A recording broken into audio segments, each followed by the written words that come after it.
दोस्तों एक बार फिर से आपका स्वागत है आपके अपने YouTube platform MS GK GS study में। तो आज आपको मिलने वाली है स्टैटिक जीके की क्लास। कौन सी दोस्तों? स्टैटिक जीके की क्लास। लेकिन जो हमारी शताब्दी एक्सप्रेस बैच में हिस्ट्री की क्लास चल रही है वह आपको रेगुलर अपने नियमित समय पर मिलती रहेगी, लेकिन हमने सोचा कि आपके लिए कुछ स्टैटिक जीके क्लास लाई जाए ताकि आपके जानकारी में और भी इजाफा हो सके।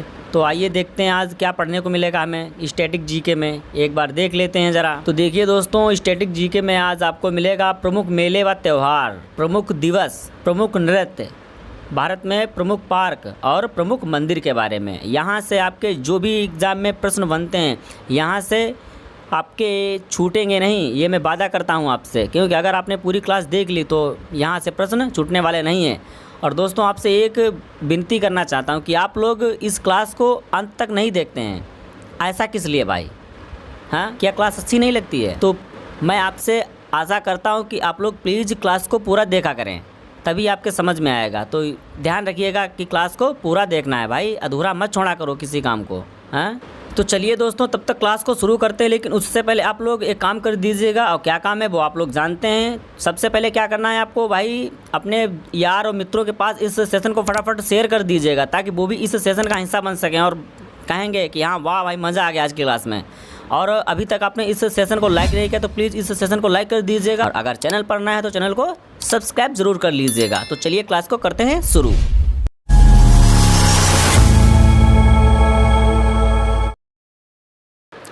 तो दोस्तों क्या आप सभी लोग रेडी हैं क्लास पढ़ने के लिए? एक बार कमेंट करिए ज़ोरदार से कि हाँ हम रेडी हैं, पढ़ाइए। चलिए फटाफट कमेंट करिए और देखते हैं कि कौन कौन बच्चे आ चुके हैं। चलिए ठीक है, करते रहिए कमेंट। तो देखते हैं प्रश्न की तरफ, देखते हैं क्या कहता है भाई।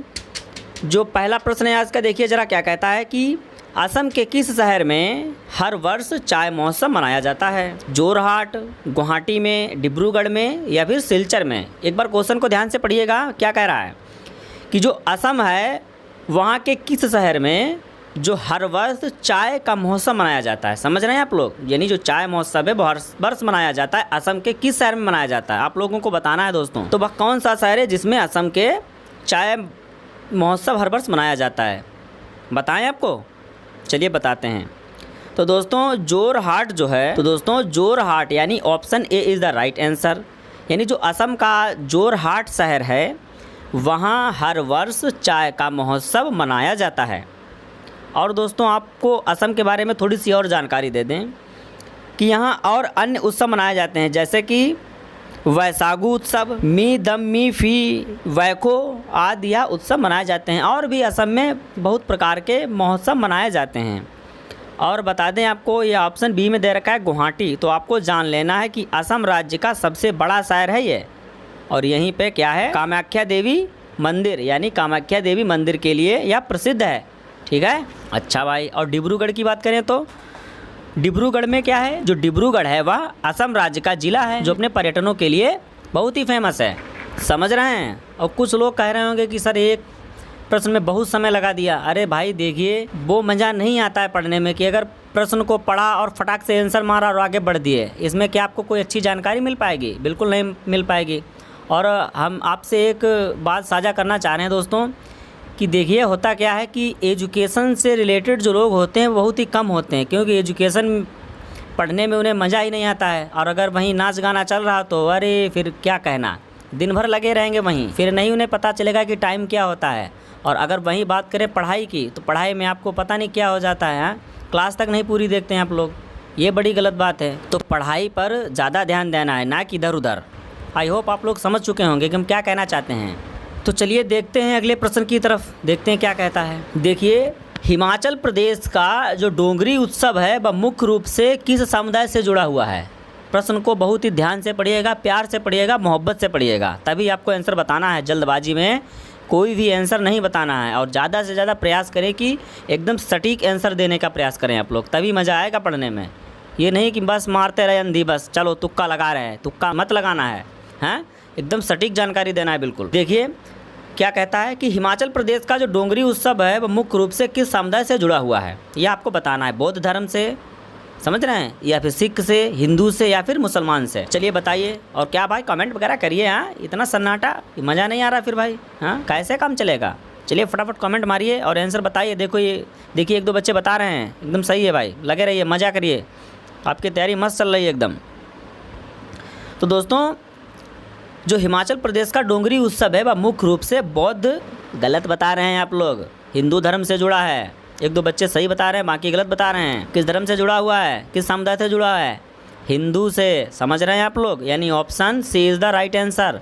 एक बार पूरा जान लें इसके बारे में। चलिए पूरा जानते हैं, एकदम MS GK GS स्टाइल में, यानी अपने खुद के स्टाइल में आपको बताने का प्रयास करते हैं। आइए, तैयार हैं आप लोग। चलिए तैयार हैं, बताएं। चलिए फिर बता ही देते हैं, चलिए देखते हैं। तो देखिए दोस्तों, जो इसका आयोजन होता है वह हिमाचल प्रदेश के कुल्लू घाटी में होता है। कहाँ होता है, हिमाचल प्रदेश के कुल्लू घाटी में। अच्छा, और यह उत्सव जो है वह भीम की पत्नी दानव देवी, जो कि हिडिंबा के जन्मदिन के अवसर पर मनाया जाता है। अब आप लोग समझ रहे होंगे कि मज़ा आ गया भाई। अभी और रुकिए। डोंगरी उत्सव बसंत पंचमी के दिन आयोजित 3 दिवसीय त्यौहार है, यानी यह 3 दिन तक मनाया जाता है।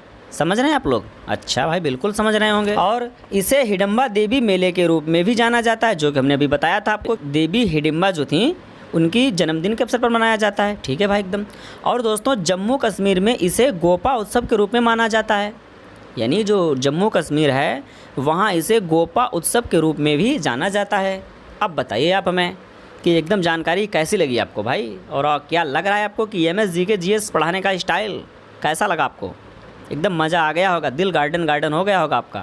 कह रहे होंगे वाह, कहाँ थे आप पहले इतने दिन से। अरे हम तो आपके साथ ही थे, हैं, बस आप नहीं थे हमारे साथ, लेकिन अब आ गए हैं। अब आ गए हैं तो हम लोग साथ साथ हैं, यानी हमारे फैमिली का आप हिस्सा हैं। चलिए देखते हैं अगले प्रश्न की तरफ, देखते हैं क्या कहता है। और एकदम ऐसे पढ़िए कि लगे कि हाँ यार, प्रश्न का एकदम सर्जिकल स्ट्राइक कर दीजिएगा, कहीं से छूटना ही नहीं चाहिए। जहाँ से भी है बस देखें, अरे ये बस मार दिया पढ़ के, हाँ भाई यही हमने पढ़ा था। समझ रहे हैं, ऐसे पढ़ा करो आप लोग। चलिए आपको सीधा लेकर चलते हैं प्रश्न नंबर 3 की तरफ। तो क्या कहता है भाई, मलयालम नववर्ष को केरल में क्या कहा जाता है। बताना है आपको कि मलयालम जो है वह नववर्ष को केरल में क्या कहा जाता है। उगादी, नुआखाई, पोंगल, विशु। बताइएगा ज़रा आप लोग। देखते हैं सबसे पहले कौन आंसर देता है भाई, किसमें है कितनी दम, आज देख ही लेते हैं हम। चलिए बताइए आप लोग। तो मलयालम नववर्ष को केरल में विशु के नाम से जाना जाता है। समझ रहे हैं। हाँ, आइए एक बार जानते हैं, ज़रा चर्चा करते हैं इस पर कि दोस्तों देखिए होता क्या है। देखिए दोस्तों, जो विशु है वह एक सांस्कृतिक उत्सव है जो मलयालमी लोगों द्वारा मनाया जाता है। अच्छा, और देखिए ग्रेगोरियन कैलेंडर के अनुसार यह प्रत्येक वर्ष अप्रैल के मध्य यानी 14 या 15 अप्रैल को मनाया जाता है। ठीक है, और यह किसे समर्पित है, तो यह भगवान विष्णु और उनके अवतार भगवान कृष्ण को समर्पित है। अब आप समझ गए होंगे कि हाँ सही है भाई। और केरल के अन्य त्यौहार एक बार जान लेते हैं क्या है, शायद पेपर में आ जाएं तो जानना ज़रूरी होता है।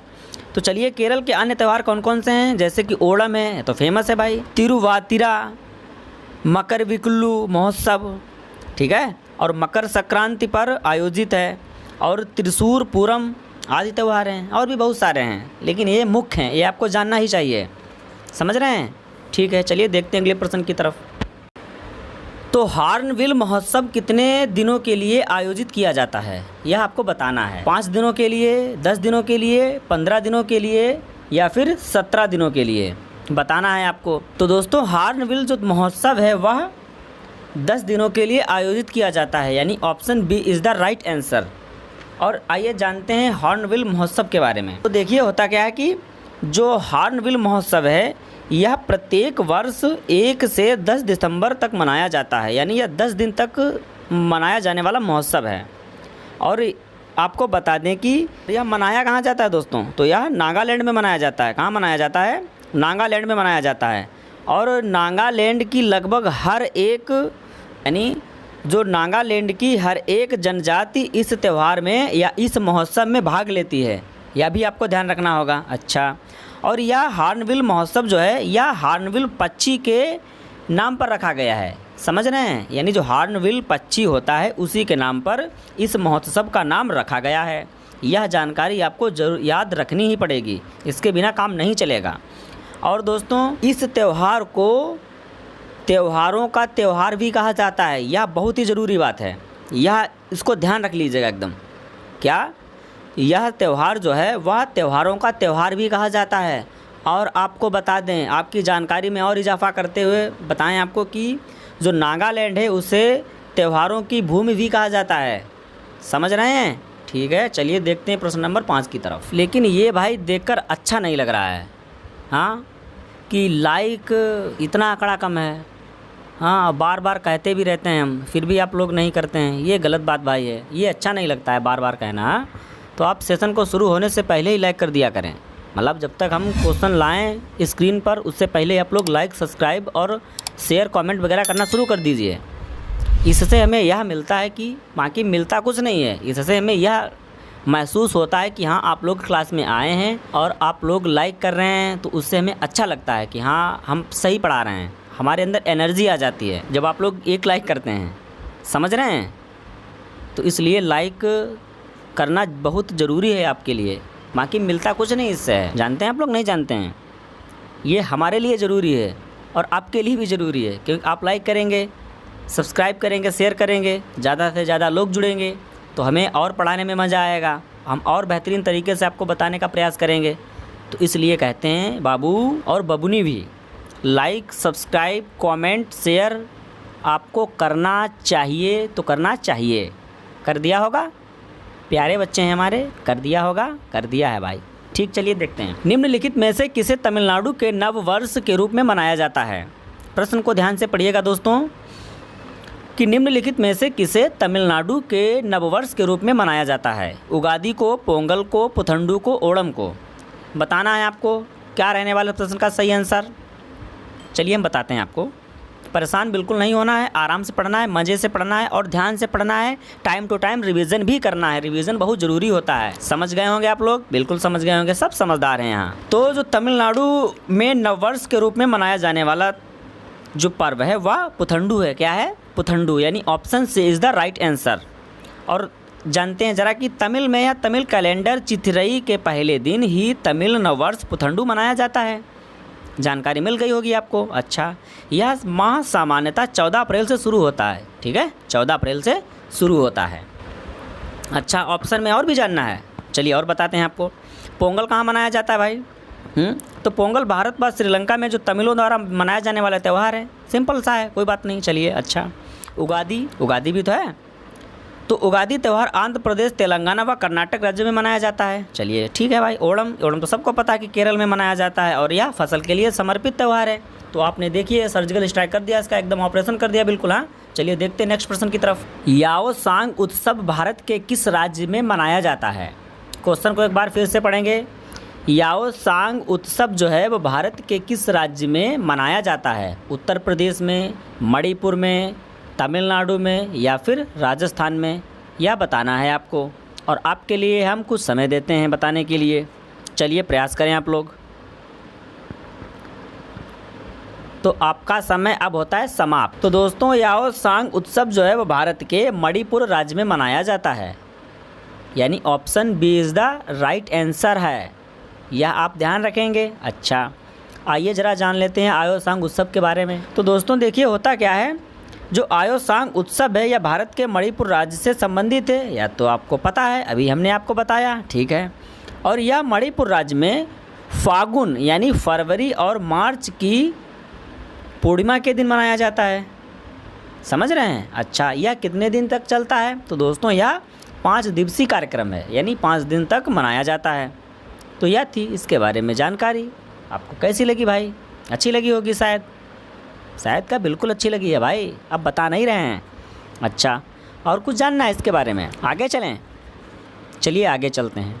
जो ज़रूरी होगा वो हम बताते रहेंगे, जो ज़्यादा ज़रूरी नहीं है उसको आप स्किप कर सकते हैं। बाकी जो ज़रूरी है, जो लग रहा है कि हाँ इस बार आएगा, तो उसको हम एकदम डिटेल से बताएंगे। उसमें कोई कंजूसी नहीं होगी। आप चाहे बिल्कुल कंजूसी कर दें लाइक करने में, लेकिन हमारे तरफ से कोई कंजूसी नहीं होगी। समझ रहे हैं आप लोग? नहीं समझ रहे हैं? समझ रहे होंगे। चलिए नेक्स्ट प्रश्न की तरफ चलते हैं। ये रहा दोस्तों नेक्स्ट क्वेश्चन। निम्नलिखित में से कौन सा त्यौहार मुख्य रूप से अरुणाचल प्रदेश में मनाया जाता है? हार्नबिल, अम्बुबाची, वांगला या फिर सोलंग? बताइए आप लोग भाई ज़रा। तो देखिए, जो अरुणाचल प्रदेश में मनाया जाने वाला त्यौहार है वह सोलंग त्यौहार है। यानी इस ऑप्शन के हिसाब से जो इस प्रश्न का सही आंसर होगा वह होगा सोलंग, यानी ऑप्शन डी। ठीक है, अच्छा आइए ज़रा जानते हैं सोलंग के बारे में। तो देखिए, जो सोलंग त्यौहार है यह सितंबर माह के प्रथम सप्ताह में मनाया जाता है। ठीक है, और यह 5 दिन या फिर उससे भी अधिक समय तक चलता है और यह आदि जनजाति द्वारा मनाया जाता है। और यह किससे रिलेटेड है, यानी जो सोलंग त्यौहार है यह किस चीज़ से रिलेटेड है? तो दोस्तों यह बता दें आपको कि यह फसल से संबंधित है। चलिए देखते हैं अगले प्रश्न की तरफ। और क्या आप लोग इतनी शांति से कैसे बैठे हैं भाई? एकदम जज्बा लाइए अंदर कि हाँ हमें कुछ करना है। कि मंजिल मिले या ना मिले ये तो मुकद्दर की बात है, लेकिन अगर आप मेहनत ना करें ये बड़ी गलत बात है। तो आपको मेहनत तो करनी पड़ेगी, तभी तो मंजिल मिलेगी। तो इतना शांत नहीं रहना है, पढ़ते रहना है अच्छे से। हाँ, और कमेंट वगैरह करिए। हमें लग ही नहीं रहा कोई यहाँ आया है, तो कमेंट में तो बताइए कि हम लोग आए हैं आज। हाँ, चलिए बताइए फटाफट, देखते हैं प्रश्न की तरफ। तो मिंजर मेला निम्नलिखित में से किस राज्य का एक लोकप्रिय मेला है? यह आपको बताना है। चाहें तो आप क्वेश्चन दोबारा देख सकते हैं। कहाँ मनाया जाता है? या उत्तराखंड में, जम्मू कश्मीर में, पंजाब में या फिर हिमाचल प्रदेश में? बताना है दोस्तों आपको, इतना शांति से नहीं रहना है आपको। तो मिंजर मेला जो है वह हिमाचल प्रदेश में मनाया जाता है, यानी option D is the right answer. समझ रहे हैं? अच्छा चलिए जानते हैं मिंजर मेला के बारे में। दोस्तों मिंजर मेला हिमाचल प्रदेश राज्य से संबंधित है। बिल्कुल सही बात है भाई, यह अभी हमने पढ़ा था। अच्छा, यह उत्सव श्रावण मास के दूसरे रविवार को आयोजित किया जाता है, यानी श्रावण मतलब समझदार हैं आप लोग। अच्छा, और मिंजर मेले को हिमाचल प्रदेश के राज्य मेलों में से एक मेले के रूप में घोषित किया गया है, यानी मेलों में से एक मेला घोषित किया गया है। समझ रहे हैं? बिल्कुल समझ रहे होंगे आप। अच्छा चलिए सीधा रूबरू कराते हैं आपको एक तड़कते भड़कते हुए प्रश्न की तरफ। तो देखिए, यहाँ से अब आपको मिलने वाले हैं कुछ महत्वपूर्ण दिवस से प्रश्न जो कि बहुत ज़रूरी हैं। और आपने अगर एग्ज़ाम दिया है तो आपको खुद पता होगा कि यहाँ से प्रश्न आते ही आते हैं। तो कितना ज़रूरी है यह आप खुद समझ सकते हैं। तो आइए चलते हैं, देखते हैं प्रश्न की तरफ, देखते हैं क्या कहता है भाई। कि अंतर्राष्ट्रीय महिला दिवस कब मनाया जाता है? 12 मार्च को, 8 मार्च को, 12 जुलाई को या फिर 8 जुलाई को? बताना है आपको। एकदम कोई कठिन नहीं है प्रश्न है, आप आराम से इसका आंसर दे सकते हैं, बिल्कुल सही दे सकते हैं। कुछ बच्चे दे भी रहे हैं इसका आंसर। तो जो महिला अंतर्राष्ट्रीय दिवस है वह 8 मार्च को मनाया जाता है, यानी option B is the right answer. सीधा आपको लेकर चलते हैं प्रश्न नंबर 10 की तरफ। बाकी ज़्यादा इसमें कुछ खास है नहीं, तो इसलिए ज़्यादा टाइम नहीं इस पर खर्च करेंगे। आगे प्रश्न को देखते हैं। अंतर्राष्ट्रीय वाघ दिवस मनाया जाता है, यानी बताना है आपको कि अंतर्राष्ट्रीय वाघ दिवस किस तारीख को मनाया जाता है? 4 जुलाई को, 5 जुलाई को, 29 जुलाई को या फिर 30 जुलाई को? बताना है आपको। तो दोस्तों जो बाघ दिवस है वह 29 जुलाई को मनाया जाता है, यानी option C is the right answer. और यह किस लिए मनाया जाता है? तो आपको यह भी बता दें कि यह दोस्तों जो बाघ संरक्षण है उसे जागरूकता बढ़ाने के लिए मनाया जाता है। और आपको बता दें कि वर्ष 1973 में बाघों को बचाने के लिए भारत ने प्रोजेक्ट टाइगर शुरू किया गया था। इसमें यह भी आप ध्यान रख सकते हैं, यानी बाघों की सुरक्षा के लिए, बाघों को बचाने के लिए यह सब किया जाता है, तो इसलिए उसकी याद में यह मनाया जाता है। आई होप आप समझ गए होंगे। चलिए चलते हैं लेकर आपको अगले प्रश्न की तरफ। विश्व पर्यावरण दिवस को मनाया जाता है 4 जुलाई को, 5 जुलाई को, 29 जुलाई को या फिर 5 जून को? बताना है आपको। तो देखिए, जो विश्व पर्यावरण दिवस है वह 5 जून को मनाया जाता है। कब दोस्तों? 5 जून को, यानी option D is the right answer. और यह किस लिए मनाया जाता है? तो आपको बता दें कि इसका उद्देश्य यह होता है कि जो लोग होते हैं उनको जागरूक करने के लिए, यानी जैसे पर्यावरण दिवस मनाया जाता है तो लोगों को जागरूक करने के लिए, लोग जाने कि हाँ पर्यावरण को हमें बचाना है, सेव करना है पर्यावरण को। क्योंकि पर्यावरण अगर सेफ होगा तभी तो हमारी लाइफ आगे जीने लायक होगी। हाँ, तो इसलिए ये चीज़ें करी जाती हैं। समझ चुके होंगे आप लोग। देख लेते हैं अगले प्रश्न की तरफ। विश्व जल दिवस कब मनाया जाता है? क्वेश्चन को एक बार फिर से पढ़ेंगे विश्व जल दिवस है जो वह कब मनाया जाता है, यह आपको बताना है। 22 मार्च को, 29 मार्च को, 18 अगस्त को या फिर 5 अप्रैल को बताइएगा। इतना तो कठिन नहीं है यह प्रश्न, आप बिल्कुल आसानी से बता सकते हैं। इसमें कोई दिक्कत परेशानी वाली बात ही नहीं है, तो इसको आराम से आप बता सकते हैं। जैसा कि बच्चे बता रहे हैं कि जो विश्व जल दिवस है वह 22 मार्च को मनाया जाता है, यानी option A is the right answer. और सीधा आपको लेकर चलते हैं प्रश्न नंबर 13 की तरफ। तो देखिए, अंतर्राष्ट्रीय जैव विविधता दिवस है वह कब मनाया जाता है, यह आपको बताना है। 22 मार्च को, 20 मई को, 17 मई को या फिर 22 मई को बताना है आपको। तो देखिए, होता क्या है कि अंतर्राष्ट्रीय जैव विविधता दिवस जो है वह 22 मई को मनाया जाता है। कब दोस्तों? 22 मई को, यानी option D is the right answer. समझ रहे हैं आप लोग? बिल्कुल समझ रहे होंगे। देखिए दोस्तों, होता क्या है कि इनमें ज़्यादा कुछ ऐसी डिटेल्स से जानने की कोई ज़रूरत नहीं है, क्योंकि ऑप्शन देखा आपने, टिक कर दिया, आपको पता है, तो कोई दिक्कत परेशानी वाली बात नहीं है। तो आइए देखते हैं प्रश्न नंबर 14 की तरफ, यानी अपने अगले प्रश्न की तरफ देखते हैं। अंतर्राष्ट्रीय ओजोन दिवस कब मनाया जाता है?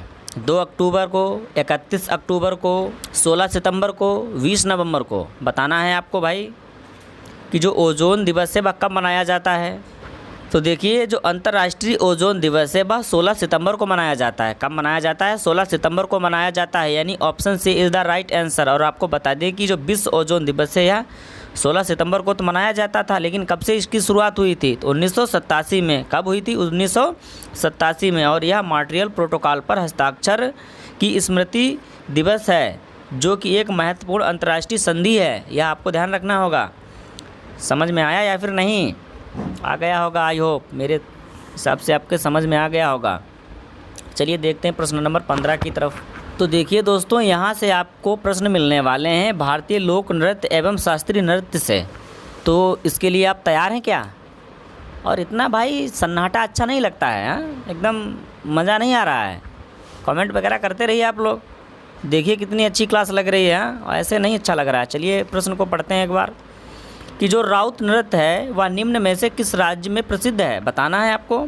एक बार प्रश्न को ध्यान से देख लीजिएगा कि राउत नृत्य जो है वह निम्न में से किस राज्य में प्रसिद्ध है। असम में, छत्तीसगढ़ में, राजस्थान में या फिर महाराष्ट्र में बताना है आपको भाई। देखिए, जो राउत नृत्य है वह छत्तीसगढ़ में मनाया जाता है, यानी जो छत्तीसगढ़ का प्रसिद्ध नृत्य है यह।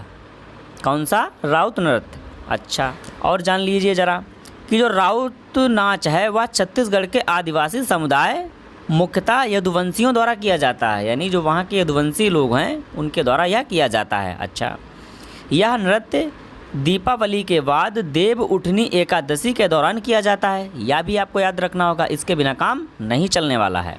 अच्छा भाई, और यादव जाति के लोगों को राउत, यदु, ठेठवार आदि नामों से भी जाना जाता है। इसको भी आप ध्यान रख लीजिएगा, इससे बड़ी बात क्या होगी। चलिए देखते हैं अगले प्रश्न की तरफ। नाटी लोक नृत्य निम्नलिखित में से किस राज्य में मनाया जाता है? देखिए, हिमाचल प्रदेश में, नागालैंड में, मणिपुर में या फिर अरुणाचल प्रदेश में। देखते हैं भाई सबसे पहले कौन आंसर बताता है, वो भी बिल्कुल सही। किस बच्चे की सबसे बेहतरीन तैयारी है और किसकी सबसे ख़राब तैयारी है, आज हम देख लेते हैं भाई। चलिए बताइएगा ज़रा। तो देखिए, जो नाटी लोक नृत्य है यह हिमाचल प्रदेश से संबंधित है। कहाँ से दोस्तों? हिमाचल प्रदेश से संबंधित है। अच्छा भाई, और इसके अलावा यह उत्तराखंड से भी संबंधित है। इसको भी आपको ध्यान रखना होगा, यानी हिमाचल प्रदेश में मनाया जाता है, इसके अलावा यह उत्तराखंड में भी मनाया जाता है। अच्छा, इसको स्त्री और पुरुष दोनों मनाते हैं, यानी इस नृत्य में स्त्री और पुरुष दोनों भाग लेते हैं। अच्छा, यह मनाया कैसे जाता है, इसमें क्या किया जाता है, जानना है किसी को?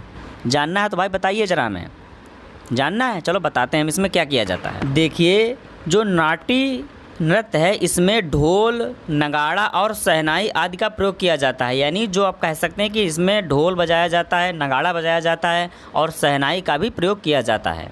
तो इस प्रकार से यह मनाया जाता है, आप समझ चुके होंगे। तो चलिए देखते हैं अगले प्रश्न की तरफ। चलिए देखते हैं, महाराष्ट्र की महिलाओं द्वारा कौन सा नृत्य किया जाता है? और हाँ, सिर्फ क्लास का मज़ा लिए जा रहे हो और लाइक का बटन दबाना भूल रहे हो, हैं? तो चलिए फटाफट सेशन को लाइक कीजिए और इसको अपने मित्रों के पास आगे शेयर करिए, ताकि वो भी जुड़ सकें। और बताइए उन्हें कि यहाँ क्लास चलने लगी है। और अभी तक आपने इसको सब्सक्राइब नहीं किया है चैनल को, तो प्लीज़ चैनल को सब्सक्राइब कर लीजिएगा और MS GK GS study family का हिस्सा बन जाइएगा। क्योंकि अगर तैयारी करना है आपको तो भाई सब्सक्राइब कर लीजिएगा, क्योंकि यहाँ पर मिलने वाली हैं आपको बेहतरीन सी क्लासें जो कि आपको एकदम फ्री में मिलने वाली हैं। कोई पैसा नहीं पड़ने वाला है इसमें। समझ रहे हैं नहीं समझ रहे हैं? तो चलिए कर दीजिएगा। अब आते हैं प्रश्न पर। जो महाराष्ट्र की महिलाओं द्वारा कौन सा नृत्य किया जाता है बताना है आपको। बिहू नृत्य, घूमर नृत्य, लावड़ी नृत्य, भांगड़ा नृत्य बताना है। एकदम सरल है प्रश्न, बिल्कुल टफ नहीं है, आराम से बता सकते हैं आप। तो देखिए जो महाराष्ट्र की महिलाओं द्वारा है वह नृत्य लावड़ी नृत्य मनाया जाता है। कौन सा दोस्तों? लावड़ी नृत्य। अच्छा भाई, लावड़ी नृत्य में क्या होता है, क्या किया जाता है, यह भी जान लीजिए आप। तो देखिए लावड़ी नृत्य महाराष्ट्र की महिलाओं द्वारा किया जाता है, बिल्कुल सही बात है। और यह महाराष्ट्र राज्य में लोकप्रिय संगीत की शैली है, यानी लोकप्रिय संगीत शैली में आता है। इसके अलावा यह पारंपरिक गीत एवं नृत्य का एक संयोजन है। समझ रहे हैं? और यह विशेषता ढोलक की धुनों पर किया जाता है, यानी यह ढोलक की धुनों पर किया जाता है, जिस पर महिलाएं ढोलक की धुन पर नृत्य करती हैं। कहाँ पर? लावड़ी नृत्य में, ठीक है, जो कि महाराष्ट्र में मनाया जाता है। आई होप आप समझ चुके होंगे। चलिए देखते हैं अगले प्रश्न की तरफ, देखते हैं क्या कहता है भाई। देखिए ज़रा, मिजोरम के पारंपरिक वांस नृत्य को क्या कहा जाता है? चेरब, याकछम, थांगता, माच। और देखिए दोस्तों यहाँ पे थोड़ी मिस्टेक हो गई है, ऑप्शन डी में नज़र डालिए आप लोग। यहाँ पे माच होना चाहिए, इसके लिए क्षमा चाहते हैं, टाइपिंग में थोड़ी मिस्टेक हो गई है। क्या होगा यहाँ पे? माच, यानी ऑप्शन डी को आप सुधार कर लीजिएगा एक बार। तो मिजोरम के जो पारंपरिक वांस नृत्य हैं उसको क्या कहा जाता है? तो दोस्तों उसको चेरब कहा जाता है, यानी ऑप्शन ए में लिखा है, option A is the right answer. यानी जो मिजोरम के पारंपरिक वांस नृत्य हैं उनको चेरब कहा जाता है, ठीक है। एक बार और ज़रा जान लेते हैं कि मिजोरम में और नृत्य कौन कौन से मनाए जाते हैं। देखिए जरा, चोंग लाइजोन तथा खुआललाम नृत्य मिजोरम के अन्य प्रमुख नृत्य हैं। इसके अलावा भी बहुत सारे नृत्य हैं मिजोरम में, ठीक है। चलिए देखते हैं अगले प्रश्न की तरफ। घेरिया नृत्य निम्न में से किस राज्य से संबंधित है? पंजाब से, हरियाणा से, महाराष्ट्र से या फिर गुजरात से बताना है आपको। और क्या भाई कमेंट हैं? कमेंट में तो आंसर बताइएगा ज़रा, लगे कि यार हमें भी आप लोग पढ़ रहे हैं। ऐसे कैसे काम चलेगा? आप लोग कमेंट में आंसर नहीं करते हैं, ये गलत बात है। बहुत गलत बात नहीं, बहुत गलत बात है। चलिए देखते हैं, चलिए बताते हैं आपको कि घेरिया नृत्य जो है वह गुजरात में मनाया जाता है। कहाँ मनाया जाता है? गुजरात में, यानी ऑप्शन डी में लिखा है। देखिए चमक रहा है एकदम, गुजरात। और यह कैसे मनाया जाता है, किस प्रकार मनाया जाता है, क्या आपको जानना है या ना नहीं जानना है बताइए। मैं अगर जानना है तो बताइए, बताते हैं आपको, पूरी जानकारी देते हैं इसके बारे में। जानकारी दें आपको? चलिए देते हैं आपको जानकारी। आइए समझते हैं कि पूरा मामला क्या है इस नृत्य के बारे में। देखिए दोस्तों होता क्या है, इस नृत्य के अंतर्गत जो गुजरात के आदिवासी लोग होते हैं वह चमकीले रंग के कपड़े पहनते हैं, बहुत ही चमचमाते हैं, और गेंदे के फूलों की माला लेते हैं और पारंपरिक जो गहने हैं उनको पहनकर नृत्य करते हैं। कपड़े चमकीले होने चाहिए और गेंदे के फूलों की माला होनी चाहिए और गहने पहने होने चाहिए। इस प्रकार यह लोग मनाते हैं। समझ गए? बिल्कुल समझ गए होंगे आप। तो देखिए दोस्तों, ये रहा आज की क्लास का 20वां प्रश्न। पढ़ते पढ़ते ये 20वां प्रश्न आ गया, पता ही नहीं चला। देखिएगा ज़रा, निम्नलिखित में से कौन सा केंद्र शासित प्रदेश जम्मू और कश्मीर से संबंधित एक लोक नृत्य नहीं है? धूमल, हफीज़ा, रौफ, डांगी। एक बार प्रश्न को एक बार ध्यान से पढ़ लीजिएगा, क्या पूछ रहा है वही आंसर करना है। बच्चे यहाँ पर कुछ गलत बताने वाले हैं कि प्रश्न क्या पूछ रहा है। देखिए एक बार फिर से, कि निम्नलिखित में से कौन सा केंद्र शासित प्रदेश जम्मू कश्मीर से संबंधित एक लोक नृत्य नहीं है? पूछ रहा है, नहीं है तो वही बताना है। बाकी हैं इसमें, हैं वो नहीं बताना है, नहीं है वो बताना है। कौन कौन से? धूमल बिल्कुल है भाई, हफीज़ा है, रौफ है। डांगी मामला गड़बड़ा गया, यहाँ पर डांगी नहीं होना चाहिए, यानी डांगी जो लोक नृत्य है वह जम्मू कश्मीर में नहीं मनाया जाता है। तो फिर कहाँ मनाया जाता है बता दें आपको? चलिए बता देते हैं आपको। तो देखिए जो डांगी लोक नृत्य है यह हिमाचल प्रदेश में मनाया जाता है। कहाँ मनाया जाता है? हिमाचल प्रदेश में मनाया जाता है। तो इस प्रश्न का सही आंसर है ऑप्शन डी, यानी जो जम्मू कश्मीर से संबंधित लोक नृत्य नहीं है वह डांगी लोक नृत्य नहीं है। बाकी यह तीनों सही हैं ऊपर। तो आई होप आप लोग समझ गए होंगे। चलिए देख लेते हैं अगले प्रश्न की तरफ। तो देखिएगा दोस्तों, यहाँ से आपको मिलने वाले हैं राष्ट्रीय पार्क, अभयारण्य तथा बायोस्फीयर रिजर्व से प्रश्न। यहाँ से प्रश्न पेपर में खूब आते हैं, खूब पूछे जाते हैं और बच्चे खूब गलत भी करते हैं। तो यहाँ से प्रश्न को ध्यान से पढ़ना है, अच्छे से पढ़ना है, मन लगा के पढ़ना है, टाइम टू टाइम रिवीजन भी करते रहना है। रिवीजन बहुत ज़रूरी होता है, जो बच्चे करते नहीं हैं, क्योंकि आप लोग रिवीजन करते नहीं हैं तो फिर कहते हैं याद नहीं रहता है। कैसे याद रहेगा? रिवीजन तो ज़रूरी है भाई, तो इसलिए रिवीजन करते रहिएगा आप लोग। चलिए देखते हैं प्रश्न की तरफ। नंदा देवी बायोस्फीयर रिजर्व में स्थित है, यानी बताना है आपको कि नंदा देवी जो बायोस्फीयर रिजर्व है वो कहाँ स्थित है, भारत के किस राज्य में स्थित है? हिमाचल प्रदेश में, उत्तराखंड में, सिक्किम में, अरुणाचल प्रदेश में? बताइए आप लोग। तो देखिए, जो नंदा देवी बायोस्फीयर रिजर्व है वह उत्तराखंड में स्थित है। कहाँ स्थित है? उत्तराखंड में स्थित है, यानी option B is the right answer. अच्छा, देखिए उत्तराखंड में और कौन कौन से बायोस्फीयर रिजर्व स्थित हैं वो भी जान लीजिए, पेपर में खूब आते हैं, खूब पूछे जाते हैं, वेरी वेरी इंपॉर्टेंट हैं ये। देखिए, फूलों की घाटी राष्ट्रीय उद्यान, जिम कार्बो राष्ट्रीय उद्यान, राजाजी राष्ट्रीय उद्यान तथा गोविंद राष्ट्रीय उद्यान एवं असम बैराज पक्षी अभ्यारण्य स्थित हैं। इनको याद रख लीजिएगा आप लोग, रट लीजिएगा, क्योंकि ये पेपर में खूब पूछे जाते हैं। समझ गए आप लोग? बिल्कुल समझ गए होंगे। चलिए देखते हैं अगले प्रश्न की तरफ। सरिस्का टाइगर रिजर्व कहाँ स्थित है? हरियाणा में, गुजरात में, राजस्थान में या फिर कर्नाटक में? चलिए फटाफट कमेंट करिए, देखते हैं सबसे पहले किसका आंसर आता है, वो भी बिल्कुल सही, एकदम सटीक बताइएगा ज़रा। देखिए, जो सरिस्का टाइगर रिजर्व है वह राजस्थान में स्थित है। कहाँ स्थित है? राजस्थान में स्थित है, यानी option C is the right answer. और आपको बता दें कि राजस्थान में कुछ अन्य प्रमुख टाइगर रिजर्व, इनको आप याद रख लीजिएगा, ये भी पेपर में खूब पूछे जाते हैं और बच्चे खूब गलत करते हैं, क्योंकि यहाँ से प्रश्न अच्छे खासे बनते हैं और ऐसे बनते हैं कि एग्जामिनर ऐसे बनाता है प्रश्न, बच्चे एकदम घूमने लगते हैं। समझ रहे हैं आप लोग? बिल्कुल समझ रहे होंगे। चलिए जानते हैं ज़रा। देखिए, रणथंभौर, मुकुंदरा, रणथंभौर, मुकुंदरा हिल्स, रामगढ़, विषधारी, धौलपुर, करौली, इन सभी को आप लोग याद रख लीजिएगा। ये पेपर में आपको इनमें से कोई ना कोई प्रश्न ज़रूर मिलता हुआ नज़र आएगा, खूब पूछे जाते हैं। ये मैं आपको अंदर की बात बता रहा हूँ, बताता नहीं है कोई। ठीक है, याद कर लिया? बिल्कुल होशियार हैं आप लोग, फटाक से याद कर लेते हैं अगर कोई ऐसी बात बताएं आपको। हाँ, चलिए देखते हैं अगले प्रश्न की तरफ। भारत में बोरेल वन्यजीव अभ्यारण्य कहाँ मिलेगा आपको, यह बताना है। पश्चिम बंगाल में, कर्नाटक में, असम में, उड़ीसा में? बताइए आप लोग ज़रा। तो देखिए, ऐसा होता है कि भारत में यह वन्यजीव अभ्यारण्य जो है वह असम में मिलता है। कहाँ मिलेगा आपको? बोरेल वन्यजीव अभ्यारण्य असम में मिलेगा, यानी option C is the right answer. और देखिए, असम में और कुछ अन्य प्रमुख वन्यजीव अभ्यारण्य जैसे कि चक्रशिला, पोवितोरा, वोरनाडी, ये भी आप ध्यान रखेंगे, क्योंकि यह देखिए दोस्तों, हम अन्य आपको इसलिए बताते हैं ताकि जो दूसरा भी आए पेपर में वो भी आप पहचान सकें और अपने प्रश्न को सही बना सकें, क्योंकि एक ही प्रश्न के भरोसे मत बैठिएगा। समझ रहे हैं आप लोग? क्या ज़रूरी कि वही प्रश्न आ जाए, ऐसा थोड़ी ना होता है, दूसरा भी तो आ सकता है। इसकी क्या गारंटी होती है? बिल्कुल नहीं होती है भाई, कि आपको वही प्रश्न मिल जाए जो आपने पढ़ा है। कुछ घुमाकर ही तो पूछ सकते हैं, तो इसके लिए आपको पहले से ही तैयार रहना पड़ेगा। ये आप एकदम गांठ बांध लीजिए।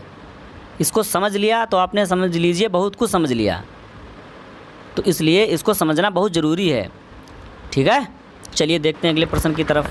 दाचीगाम राष्ट्रीय उद्यान भारत में कहाँ पर स्थित है? पश्चिम बंगाल में, हिमाचल प्रदेश में, उत्तराखंड में या फिर जम्मू और कश्मीर में? बताना है आपको भाई। तो देखिए, जो दाचीगाम राष्ट्रीय उद्यान है वह भारत के जम्मू और कश्मीर में स्थित है, यानी option D is the right answer. अच्छा, और आपको बताते हैं कि जम्मू कश्मीर में कौन कौन से राष्ट्रीय उद्यान स्थित हैं। तो देखिए, दाचीगाम तो है ही, ये आपको पता है, बिल्कुल आपने अभी जस्ट पढ़ा है। उसके अलावा सलीम अली, किश्तवाड़, ये भी जम्मू कश्मीर में ही स्थित हैं। अच्छा, देखिए, और इसके बारे में आपको डिटेल से बताने का प्रयास कर रहे हैं, आप लोग समझने का प्रयास करें। देखिए, होता क्या है कि कश्मीर का रेड डियर यानी जो हंगुल प्रजाति का हिरण होता है वह घर के रूप में जाना जाने वाला दाचीगाम राष्ट्रीय उद्यान भारत के जम्मू और कश्मीर राज्य में स्थित है। ऐसा कुछ होता है। और यह कब किया गया था, तो यह भी आपको ध्यान रखना होगा, बहुत ज़रूरी है भाई। तो वर्ष 1981 में दाचीगाम को राष्ट्रीय उद्यान के रूप में घोषित किया गया था। समझ रहे हैं आप लोग? बिल्कुल समझ रहे होंगे। यानी 1981 की बात है जब इसे दाचीगाम राष्ट्रीय उद्यान को राष्ट्रीय उद्यान के रूप में घोषित किया गया था। ठीक है, बिल्कुल। चलिए देखते हैं अगले प्रश्न की तरफ। तो देखिए दोस्तों, अब यहाँ से आपको मिलने वाले हैं प्रमुख मठ, मंदिर एवं स्मारक से प्रश्न, जो कि यह भी खूब पेपर में पूछे जाते हैं। चलिए देखते हैं प्रश्न की तरफ, देखते हैं क्या कहता है। कामाख्या मंदिर में स्थित है। आपको बताना है कि कामाख्या मंदिर जो है वह किस जगह पर स्थित है या कहाँ पर स्थित है, बताना है आपको। कोहिमा में, गुवाहाटी में, अगरतला में या फिर इम्फाल में।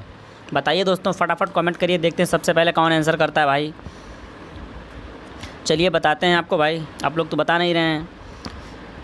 तो देखिए, जो कामाख्या मंदिर है वह गुवाहाटी में स्थित है। कहाँ दोस्तों? गुवाहाटी में। गुवाहाटी कहाँ है? असम में पड़ता है। बिल्कुल सही बात है। चलिए इसकी खासियत बताते हैं कामाख्या मंदिर की। तो देखिए, देवी सती के 52 शक्तिपीठों में से एक है यह मंदिर, और यह मंदिर असम के गुवाहाटी में नीलांचल की जो पहाड़ियाँ हैं उनमें स्थित है। ठीक है, अच्छा। अगर इसके अन्य नाम की बात करें तो जैसे किसी पेपर में आ गया कामाख्या देवी का कोई अन्य नेम, तो आप कैसे जानेंगे? तो उसके लिए आपको याद रखना पड़ेगा। चलिए बताते हैं हम। तो देखिए, कामरूप का कन्या मंदिर, ठीक है, या आनंद का मंदिर, ये दोनों नाम से भी कामाख्या मंदिर जाना जाता है। इसकी विशेषता क्या है, ये किस लिए, क्या कारण है इसका? तो देखिए, यहाँ हर साल अम्बुबाची मेला आयोजित किया जाता है। अब अम्बुबाची मेला तो आपको पता होगा, तो इसलिए इस मंदिर की बहुत ही खासियत है। तो आई होप आप समझ गए होंगे। चलिए देखते हैं अपने अगले प्रश्न की तरफ। देखिएगा दोस्तों, जैन धर्म के दिलवाड़ा मंदिर निम्नलिखित में से किस स्थान पर है? यानी जो जैन धर्म का दिलवाड़ा मंदिर है वो किस स्थान पर है, यह बताना है आपको।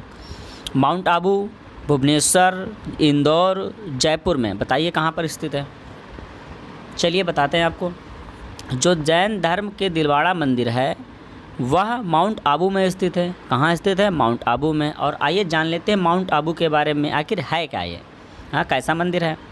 तो देखिए दोस्तों, आप जानकर हैरान रहने वाले हैं कि यह माउंट आबू जो मंदिर है यह 5 मंदिरों का समूह है। यानी जो 5 मंदिर हैं उन्हीं का समूह है माउंट आबू, उसी को माउंट आबू कहते हैं। कौन कौन से हैं, एक एक करके बात करते हैं। देखिए, पहला कौन सा है? बिमल बसाही मंदिर। दूसरा लूना वसाही मंदिर। तीसरा पित्तलहार मंदिर। चौथा श्री पार्श्वनाथ मंदिर।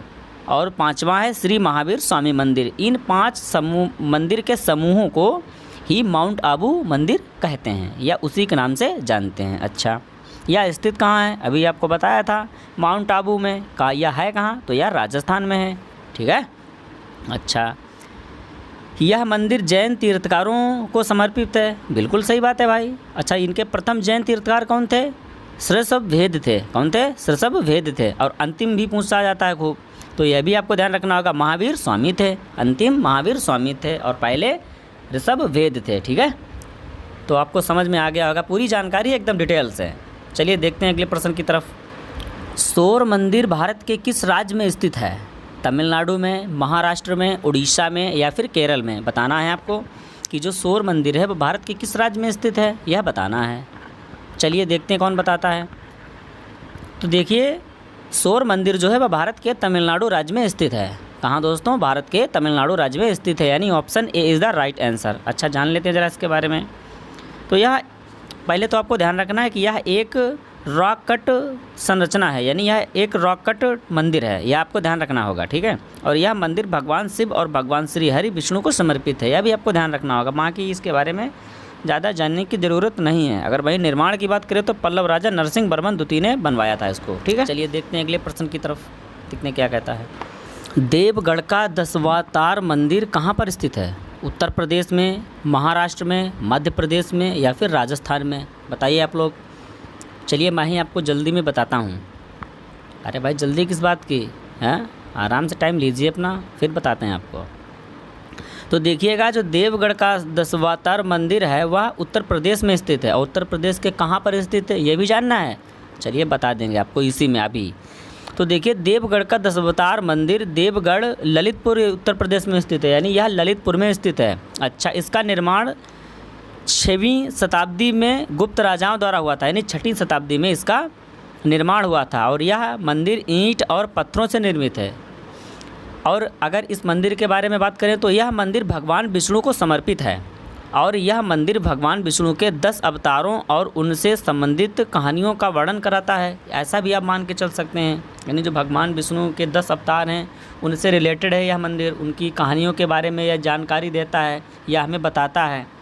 तो आई होप आप लोग समझ गए होंगे। चलिए देखते हैं अगले प्रश्न की तरफ, देखते हैं क्या कहता है। वरावर की गुफाएं निम्नलिखित में से किस राज्य में स्थित हैं? बिहार में, महाराष्ट्र में, मध्य प्रदेश में, राजस्थान में? बताइए दोस्तों, आप लोग फटाफट कमेंट करिए।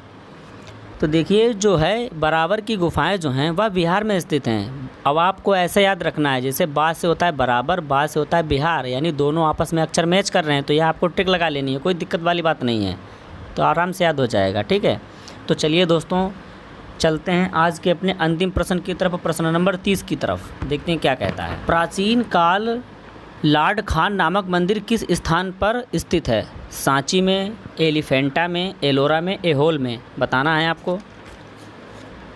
तो देखिए दोस्तों, प्राचीन कालीन जो लाड खान नामक मंदिर है वह एहोल में स्थित है। कहाँ स्थित है? एहोल में। एहोल कहाँ है? यह कर्नाटक में स्थित है। ठीक है, कहाँ स्थित है? कर्नाटक में स्थित है। तो देखिए दोस्तों, आई होप आप लोगों को क्लास समझ में आ गई होगी, प्यारी लगी होगी, अच्छी लगी होगी। तो प्लीज़ कमेंट में बताइएगा ज़रूर कि आज की क्लास आपको कैसी लगी। और यह थी आज स्टैटिक जीके की स्पेशल क्लास। और इससे पहले जो आपकी क्लास चल रही है शताब्दी एक्सप्रेस बैच में हिस्ट्री की क्लास, वो प्रॉपर चलती रहेगी। ठीक है दोस्तों, और मैं आशा कर सकता हूँ ऐसी कि आप लोगों को सब समझ में आ गया होगा। जो मैं बताना चाहता हूँ आपको, जो मैं जानकारी देना चाहता हूँ आपको, वो आपके सब समझ में आ रहा होगा। तो दोस्तों मिलते हैं अगली क्लास में, तब तक के लिए स्वस्थ रहिए, मस्त रहिए। और चैनल को सब्सक्राइब नहीं किया तो प्लीज़ इसको सब्सक्राइब कर लीजिएगा और सेशन को लाइक कर दीजिएगा। और जाते जाते अपने मित्रों के पास भी बताइएगा कि हाँ भाई इस क्लास का आनंद लीजिए, यानी इसको शेयर करना है। चलिए मिलते हैं आपको अगली क्लास में, तब तक के लिए आपको क्या करना है, रिवीजन करते रहना है और पढ़ाई में एकदम मन लगा के पढ़ाई करना है और ध्यान से पढ़ाई करना है। और रिवीजन बहुत ज़रूरी है, रिवीजन करते रहना है आपको। चलिए धन्यवाद।